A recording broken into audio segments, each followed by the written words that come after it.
Wow. So I had my very first client, he paid me $250 in advance. Wow. And then I understood, wow, $250 being a second year college student is a lot. Because that is something which will work a lot for you in your favor. You can showcase that in your portfolio, and that is what I did. Hello and welcome to another episode of Behind the Boardroom. Joining us today is a very special guest. I'm quite confused how to introduce you. Like, you are a coach, you are a social media influencer, you are a graphic designer, you are a public speaker. But most of them all, you are Canva Creators Can Ambassador. And not only this, she's India's first Canva Creators Can Ambassador. Presenting to you, Hina Sheikh. So how are you feeling, Hina? Hi Ritesh, thank you so much for the warm welcome and the introduction. I'm feeling absolutely great. Thanks for inviting me, and I'm super excited for this. So starting off, I don't want to waste any time, and I just dive straight into the topic. So you are a civil engineer. Yeah. You did your first job in the management domain. Then you came into graphic designing. Then you became a social media influencer. I feel like your life has been a roller coaster ride. Right. So how do you see your life going on so far? How was your experience with everything? Yes. I'll say when I even look back at it, even that little Hina will never think that she will have these kind of trajectories. Like thinking about, completing my civil engineering. I was a branch topper. So, oh my God. Yeah. So I never thought that I'll leave that field completely and choose something, entirely different. But then I was in 7th semester and then I got the job. So I started working there in Hyderabad. I worked there for 3 months and then I had few health concerns. Then my family, told me that Hina, come back home, and I felt like I'm not even having a lot of growth over here. So let's go home. So when I went home, pandemic. Yeah. And pandemic actually arose a lot of questions in my mind. Hina, what next? Yeah. Right. So that's when I started thinking, what should I do? I always like creating content. I was creating designs. Even as a student, even when I was doing an internship in Hyderabad, I was creating designs. I was making way more than my internship. But still, when I came back home, I thought, why not let me try content creation as well? Okay. Right? I was freelancing, but content creation was completely new to me. That was something I have never tried. So during the pandemic, this all started, and I started with content creation. From there, the journey has just started, and it is just the start. Amazing. So let me dive into the terminologies. Like, there is a Canva designer, Right. there is a Canva creator, but you are India's first Canva Creators Can Ambassador. So what is that? Right. And how it is different from the other two? Right. I'm so glad you asked this question because most people don't know what this is. So the thing is, Canva creator are the people who create templates for the library of Canva. Okay. So I, as a Canva creator, I create templates, right? The templates which you see in the library, which over 100 million people use. Yeah. So those templates are created by creators, and I am one of the creator.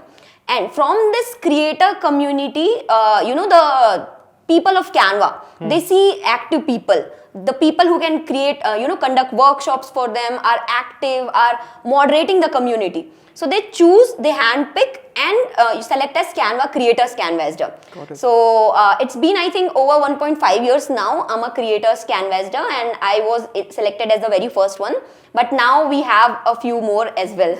So yeah, I'm super happy to, be Amazing. Moving on, like when you left your job and during that pandemic time, so like you started to explore yourself and explore your interest.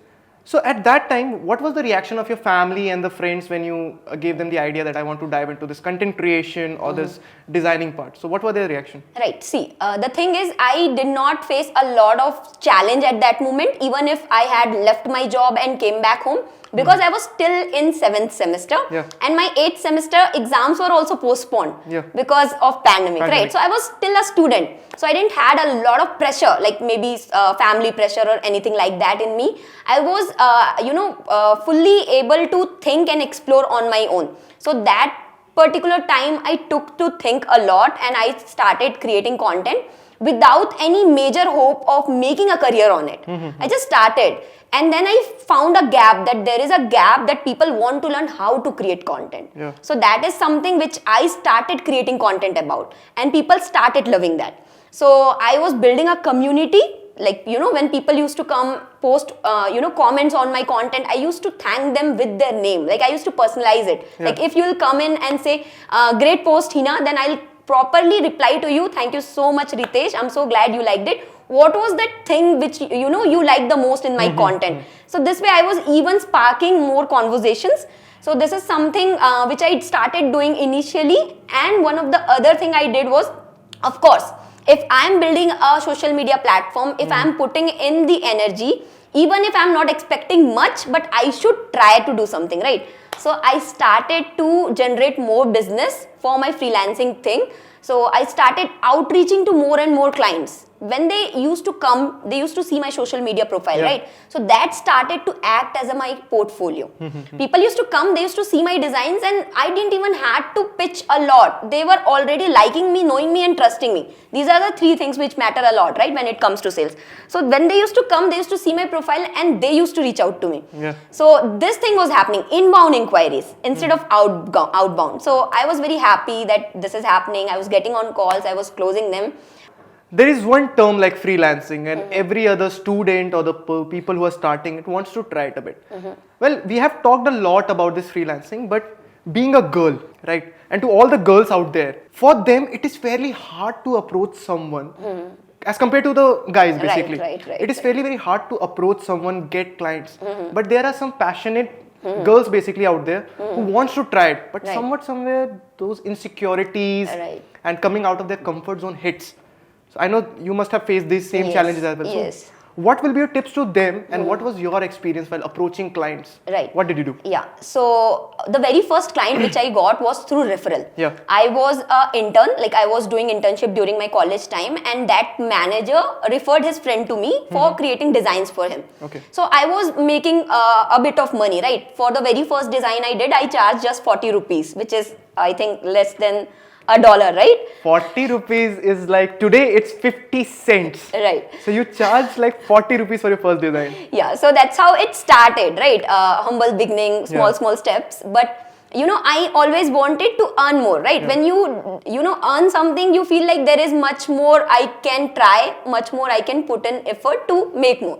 So that is when I thought, why not? I should even start reaching out to clients. At that point, I was college student. I was not a content creator, so I didn't had a public profile. I had my private account, like any other girl will have, right? Their private account. So what I did is I started outreaching to clients. There is a thing called as cold DMs, cold emails. So at that point, I just wanted, I knew that Instagram is quite popular and everyone is using it. So I used to send people DMs. I used to personalize it. I used to go and see profile of people and see what is missing. Where I can give some tips and help them make the content much more better. So that is something I used to do it.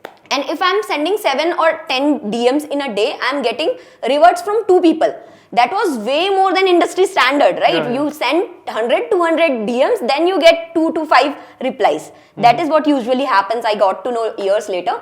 So then through that DMs, I used to talk in the DMs itself, because at that time I was very shy. I was very nervous. I was not comfortable to get on calls, because discovery call is something where you get on a video call, right? When people see you on video call, they trust you more. But at that moment, I was a very shy kind of person, a nervous person, because at that time it was initial days of my career, right? I was in second year of my college. So, but still, I used to try to close in DMs. And I don't know how, I don't know how my skills got that better, but I was able to even close through DMs. So I had my very first client, he paid me $250 in advance. And then I understood, wow, $250 being a second year college student is a lot. A lot. Right. Like from 40 cents to like 50 cents to $250. My God, that's a huge. And that was upfront payment. Even I haven't not done the work yet. So one thing I'll suggest to anyone who's planning to start their career as a freelancer, always charge in upfront, because that is when you will get paid and you will not get ghosted. And second thing is, do not have the fear in you to reach out. It's okay if you're even sending through DMs. Maybe later on when you get comfortable, you can try to get on a call with them and have a portfolio ready of all the things which you have created. Share that with them. That is something which I did, and it has worked wonder for me. Well, there are certain tips that the girls and even the guys can follow. Like create a Instagram profile of the work that you want to do, whether it is content writing or content creation or basically graphic designing. Absolutely. Post your works there. You can create short reels of you designing everything that will build up trust. Right. And then start approaching people. And in that way, they can also check out your profile, and at the same time, you can keep your identity safe. Right. Like there is no such problems of showing yourself ahead upfront, unless and until you feel like this is a reel that's going to close in the future. That's when you can show yourself. Right. These are one of the things that you can follow. Like most of the people, me personally, I also tried myself into this content creation part, but I was very shy to come in front of the camera. Right. I would not say shy, but whenever the camera opens, I used to forget my lines. I used to forget what I have to say. So how did you get over this fear or get over this challenge? Right. So I'll say in my journey of content creation, this was the biggest hurdle for me. Yeah. Right, because I was creating carousels. Yeah. They are static posts, right? I just create the design, I used to post them. But when I created my very first video, I have a friend called Sun. He insisted that Hina, you should try video content, you should go on live, then people will see you, they will know your personality. You know, when people see the person behind the brand, they trust you more. Yeah. That's when I posted my very first video, you can see that is still live on my profile. I am very nervous. I am speaking like this. Hi, my name is Hina Sheikh. Yeah, that is how I am speaking. And that from that video to here, if I am able to communicate with you in this podcast, it all happened because that particular day I took that decision, I took that leap of faith to post that content. And through that content, you will not believe me, I got so many DMs, people appreciating me, people, wanting to work with me because they saw that there is this girl behind this brand. Yeah. Right. And when they saw my video, they got an idea about what kind of personality I have. So doing these things which scares you a lot actually works in your favor is something which I have understood from this thing. Definitely. And then you started from content creation. Then you're a coach now. Yeah. First you used to create content, and now you are guiding like thousands of students in your webinar. Right. So how was this change? Right. Like what do you feel like have changed inside you? What are the change that bring to your life and everything? I absolutely love it that you have asked me this question of how I transitioned into a coach from being a content creator. I'm still a content creator, but how this coaching thing happened. Because I was very much focused on freelancing part, right? I wanted to get clients. But one fine day, a couple reached out to me through my Instagram and they wanted me to teach them to how to create designs using Canva. And I was like, why do they want to learn from me? Because I'm just creating content. At that point, I was questioning myself that why someone would want to learn from me, that kind of things were happening, imposter syndrome. Yeah. So then I was like, okay, I'll teach you. At that point, I had never taught someone related to this kind of thing, maybe content creation or Canva. But that couple was very persistent. They wanted to learn only and only from me. Okay. So I was like, okay, let's do it. So I taught them for 4 days. We did 2 hour of sessions. I charged them, I think, 1,500 for 4 days, 2 hour of session. And that was my very first income as a coach. $1,500? No, that was rupees. That was 1,500 rupees. Yeah, that was my very first coaching client, right? Clients. And I was very new to it. I did not even had a course structure or what should I plan, teach them. They were also very insisting me that you should only teach us. That is the reason I decided. And I had no idea that I'll enjoy that so much that I'll keep on doing it. And that's when I did it. And later on, I have closed clients for $1,200, wherein I did 6 weeks of coaching for them. There used to be just 90 minutes of call every single week. And I charged $1,200 for that. So yeah, you see. When you work with a client, get a testimonial, get a video testimonial, get a social proof from them, because that is something which will work a lot for you in your favor. You can showcase that in your portfolio, and that is what I did. So you have given a lot of webinars or taken a lot of sessions. So if you have to pick a memorable webinar, like some incident has happened there or some fan moment or anything, so what would it be? Yeah, so one of the fan moment, I'll try to break it into 2 parts. Yeah. I'll just address the very first thing about fan moment and then about the webinar experience. So fan moment was I was having a coffee in CC. It's a place in Bhilai, you know it. So there I was just having Bournvita. I am allergic to coffee, so I was having Bournvita over there, and a guy was standing there staring at us, and after we are done, he came to us and he asked us, "Hey Hina, I know you. You're a content creator, right?" And I was like, oh my goodness, someone from this city itself is coming to me, recognizing me and talking to me. I was like, wow, this is happening. So he told me that he has been following me for quite long time, and that very moment of having that small little conversation with him made me feel so good, because from inside I was dancing, right? Yeah, because you get those moments inside you when someone recognizes you, they see your work. So that thing happened and I feel so good. And today that guy is a content creator. He has almost 300k followers. He's from Bhilai itself. So I feel so happy. If you're watching this, I am super happy to see your work. Keep on going. And the next thing is one of the other great experiences of an offline event. I can talk about it. I recently went to Mumbai for at a school to conduct a 2 days of workshop. So there I did workshop for students of the school. So there was students from 7th, 8th and 9th class standard. So there the students were very, very curious. We did a lot of learnings in those 2 days. And at the end of the 2 day, when I was almost done, they all wanted to click a picture with me. Yeah. So what happened was they made a line. I think there were 250 people, 250 students, and I was standing on the stage. Each one of them used to come with their mobile, take a picture with me and then go, take a picture with me and then go. I have that video, I have even posted it in my profile. I felt like a celebrity and I was like, oh my goodness, is this really happening? That little girl, Hina, who used to, always think that she can do something or not, question herself, is, having such kind of dreams happening in reality. So that is a great memory which I'll always treasure it, because that is something which made me feel so special, because those kids were special and they made me feel so special. So I'm happy about it. So that's something that every person wants in their life. Like they want to have such moments. Right. But there is one more thing that people don't want in their life. That is negativity, obviously. And being a social media influencer with such a vast number, over 100,000 followers that you have. So it's not important that every message are on a positive way. There must be times then you must have faced the social media hate, which is very common these days. Right. Like no matter how good job you are doing, there must be a couple of people who are always there to criticize, or they themselves are nothing, but they are always there with their opinions. So how do you deal with this social media hate? And moreover, your family and friends must be looking at them also. So what was their response? Yeah. So the thing is, when it comes to social media hate, it happens a lot. Like if there are people who are going to praise you, there are people who are going to pull you down. Very true. So it happens a lot, especially in terms of social media, it is a lot. So what happens when I create content? At times, I even, recently I did a kind of experiment. I started posting a few content pieces in Hindi. Yeah. Because 9XM is a brand. They reached out to me. They wanted me to, create content for their show. So I tried that, creating content in Hindi.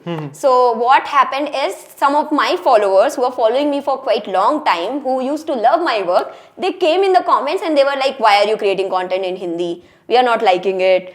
Switch to your old ways. So these kind of things happen. Even some will, like in my workshops, some people pay for the workshop, they come in, and in that workshop they are not even learning, and they'll be like, Hina, we want the recording. You are in the workshop, please wait, the recording will be shared with you, right?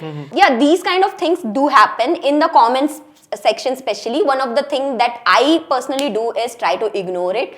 It's not very easy to do. Of course, your friends and family is also looking at it, and it happens, but the only thing is, try to focus more on positive things, the best things which are happening. If you focus on that, you will keep on going and taking the next steps. If you keep on focusing on the negativity, then you will, sabotage yourself and not take any next steps. So that is it.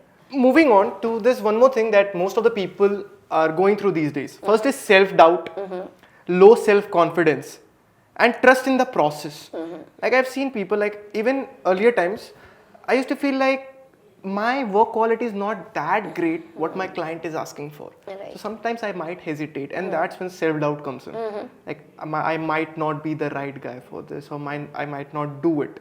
So what are your tips, like how to conquer these three things, how to come out this loop? Right. So these three things, I think I'll say in any newbie, these are inbuilt. We all have these questions, right? So even when I started, I did not had the setup which I have right now, the gadgets which I use now, or the way I present right now.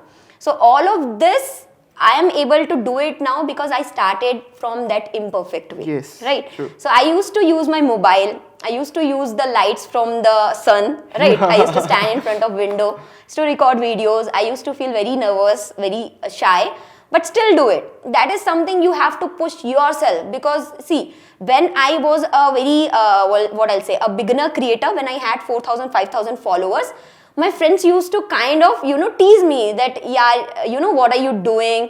You're putting in so much of effort. This will not bring you anything. Some friends used to be like that, that they used to try to pull you down, that nothing is going to happen for you. You're wasting so much of time and energy in this. Instead, try to do something else. But still, have that faith in you, because you chose this. You see something, and do not try to hold yourself back, because if you do that, there are already people who are trying to pull you down. Right. So don't be that person. They will succeed. And don't do that for yourself.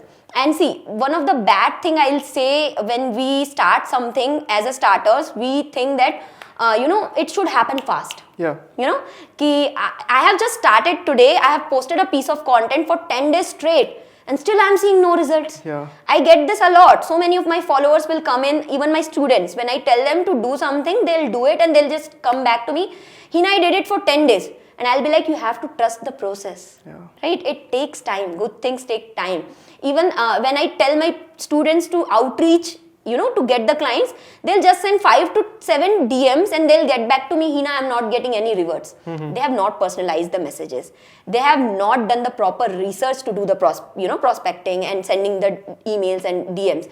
And then next thing is, they're not doing it on a consistent basis. It's not like you do it on a one-day thing and you're going to see results. It takes time.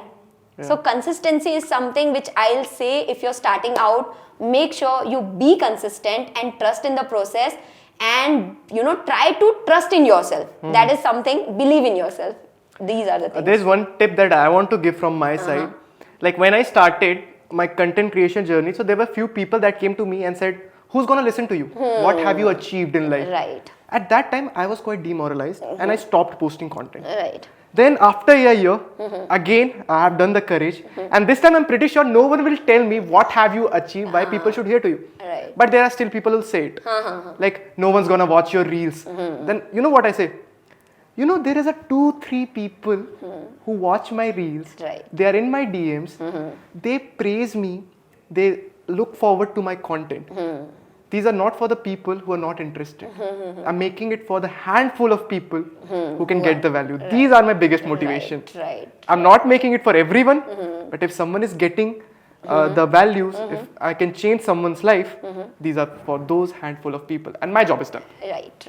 So this is one of my biggest motivation when it comes to content That's creation. how I'll say, even we should look at the picture instead of thinking about the negativity. Try to, be optimistic. Be optimistic. Yeah. You cannot change everything. Yeah, absolutely. Yeah. There'll always be people, who will talk negative. Since, Hina, you have a background, your life has been a roller coaster ride, you're continuously switching and experimenting new things. So currently you are a coach, you are a social media creator. What next? What next we can see in the future? Wow, a great question. So if you have seen my trajectory, it has just, moved in directions which I have never thought of. Yeah. Right? It all happened. So even in case of, if I see myself after 2 years, 3 years, I'll say, I don't know. I just like to go with the flow. Like right now, I love to create landing pages, funnels. So I am learning about that. I am trying to get even clients in that domain, because I am, finding kind of very much interest to do those things. So this is something which I am right now experimenting. But I don't know, maybe after a year I'll find a new interest as well. But this content creation I'll never leave. Maybe the niches I talk about, like I do talk about AI, right? Yeah. So I talk about Canva, I talk about AI, I talk about different tools. But maybe after the year or two, I'll talk about something else. but this content creation thing will be there, and maybe I'll do a few other things. I don't know. So there is one more thing which is very interesting, right? Canva is a software or a tool that have mixed feelings in the market. Some people love them. Tell me about it. There is a very different concept about Canva. Some people prefer other softwares. Like obviously we can name Adobe and other softwares. Right. So there is a sort of a hatred I can feel it in the market. Like Adobe guys don't like the Canva guys, and then Canva guys are like sort of like that only. Right. What is your take on it? Yeah. So I'll say, personally, Canva has changed life for me. It has done wonders. It has given me opportunities which I would have never thought of. But I still believe tool is not something that matters. Yeah. It is the creativity you have. Using a tool, even if I give a tool, if someone is professional in Photoshop, but doesn't has that creativity in that person, in him, then that person will not be able to create as such great results, which a Canva designer who has more creativity will be able to do it. Okay. Because it is a mixture of creativity is also involved, and of course there are designers who do not like Canva tool, because of course something which takes them a lot of hours, a lot of effort, a lot of learning curve, they are able to do kind of similar work within a span of minutes, right? So who will like that? Right? So that is true, that happens a lot. But also I have had students who are graphic designer, who have years of experience using Illustrator, Photoshop. They learned 4 weeks of mentorship from me, and they learned Canva.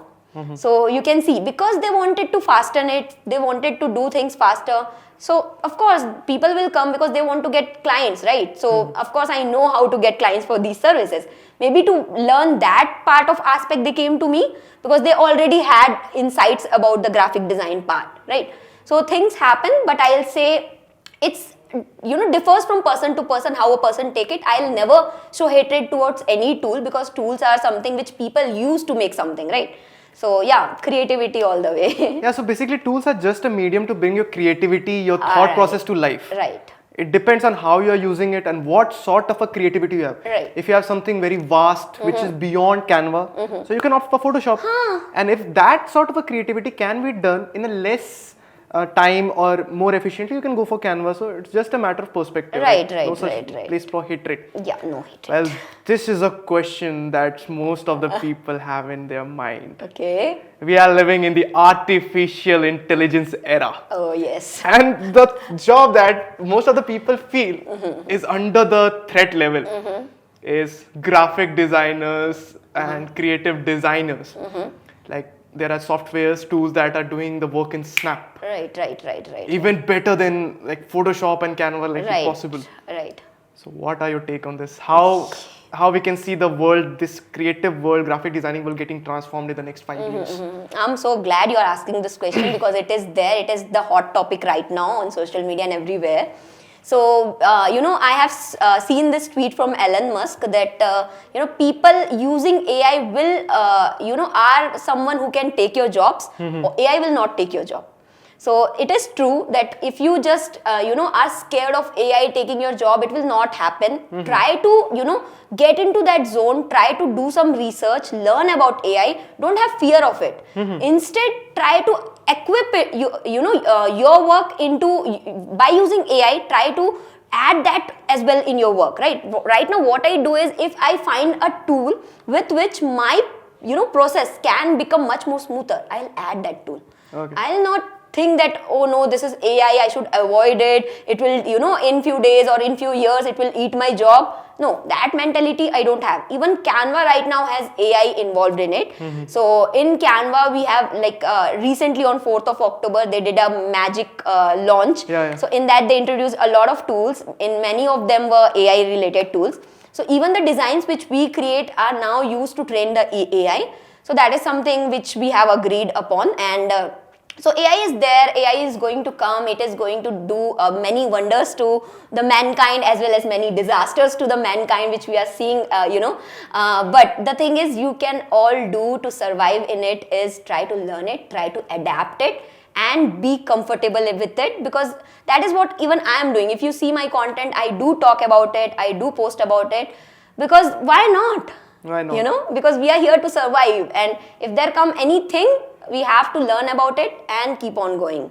If you'll have the mindset, no, I won't, then you're not going to survive. Well, I guess this is the rule of nature, right? Right. It is the rule of nature to adapt and grow. Right. If you could not, you will be filtered out. Exactly. So that's interesting. So now it's time for a rapid fire round with Hina Sheikh. Yeah, let's do it. So other than Canva, what are the tools that you cannot live without? Yeah, so about tools, Canva is love, but other than that, I use Notion a lot. That is my idea bank. There I keep all the content which I plan to shoot. And also Instagram, that is a tool. I'll say it's a tool, right? It's a social media tool. I have it, I open it, I use it. So that is other tool. And other than that, a lot of AI tools I really like to use it. One of them is WordTune. It's something, a Chrome extension, which I use a lot whenever I have written a line and I want to see if it is correct or not, if I want to see the different variations, just use that. So there are many tools. I love tools. So just to name a few, these are them. Which is the most expensive thing you own that you have bought from your own money? I'll say 8 months ago, I purchased a car. So that is the most expensive thing. Before that, the most expensive thing, something which I actually worked a lot hard for, was my MacBook. Okay. And you know the story. It is not working anymore now. It's not with me. I'm super sad about it. But yeah, that was something that holds a lot of, what I'll say, value in my life, because that came in and brought a lot of opportunities for me. So. When you're not designing or when you're not coaching, what are the things that you do to detox yourself and have a good time? I love to have conversations and I love to play some kind of sport. Like recently, I was playing badminton. So, Okay. And other than that, I love to sleep. Obviously. Sleep is something that everybody loves. Right. Since you have talked a lot about your coaching fees and everything, I want to know your net worth. So I'll say my network is my, net worth. Obviously. So obviously, see, today I'm doing this podcast with you. You didn't have to a lot of, ask me, send me mails or anything, because we are connected. We are in network. It was easier for us to connect, right? Similarly, when I go somewhere, if I have to do some kind of event or anything, if I know the person, it becomes easier. Yeah. So of course, the network is my net worth, worth. and the money aspect, it all comes with it. How many iPhones per month? I don't know. What are iPhones? How many iPhone 15s per month? What are iPhones?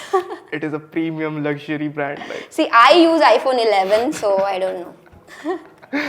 Okay, like never ask a girl about her age and never ask a creator or a founder about his salary. Okay. The truth about this one. They are not going to reveal it. Who is the most famous person in your network or your contact list? I'll say someone who follows me and I follow them. Yeah. On my Instagram, I'll say, I think it is Neha Nagar. She's a finance content creator. She has millions of followers. Wow. So yeah, I'm happy to have Neha on my, follower list, and I love her content so much. So Neha Nagar, if you are seeing this, we would love to have you one day in this podcast. And Hina ma'am is going to refer me to you. So see you soon. So what is that one dream destination and a dream celebrity or a company that you want to work with and visit? So, of course, I'll say the company I would love to visit is Canva. I was invited, but I couldn't go. So, yeah, they have the office in Sydney. So, there was event every year we have Canva Create. So, for that, I couldn't go. Maybe in the next coming years, I'll go there. And so, the company which I would love to visit is Canva, definitely. And dream destination, I'll say, for now, I'll say in India, if I want to go somewhere, it's Kashmir. Kashmir is on my top list. And somewhere I want to go very first out of the India. I have never been out of India. So for the very first time, I want to go to Dubai. I want to do that skydiving. Oh, wow. So, yeah. Like some crazy bucket list things that you want to accomplish right now. And why not? You have already done a lot. You have struggled and you have worked hard. So everything seems to be worth it at the end. Right. So Hina ma'am, diving into the final segment of this podcast, there will be a lot of young people watching you right now. So what will be your tips to them? Like how do they start right now, or what can be the possibilities in the future? Right. So yeah. What will you So I'll say when it comes to starting, don't think much. When I started even creating content on social media, I was creating about anything and everything. I never thought that I'll talk about Canva and only Canva for years. I just started talking about social media, about marketing, anything and everything. But then I found a gap. People started showing much more love to my content which was related to Canva. So that's when I knew that this is something I should, go ahead more with. But in your case, it can be anything. It can be a calling. You can feel in that someone has interest in music, someone has interest in, sports. Talk about that. Create content related to that. And maybe after a few months or after creating contents for some time, you might think that no, you're developing a likeness towards something else as well. Like I told you, I now like creating landing pages so much, but I would have never thought about it, right, years ago. So it all happens, but the only thing you should not let you stop is having a proper niche. Just start. You will have the clarity when you start. That's one thing. You have to keep exploring Right. unless and until you find your passion in everything. Right. So that was Hina Sheikh with me, and I'm absolutely flattered and astonished by the achievement that she has done. Her life journey has been a roller coaster ride, and it was great having you, Hina, and we will be looking forward to getting you more here. There are a lot of things that we can discuss ahead, and that was it. And this is Ritesh, and you are watching Behind the Boardroom. See you in the next episode.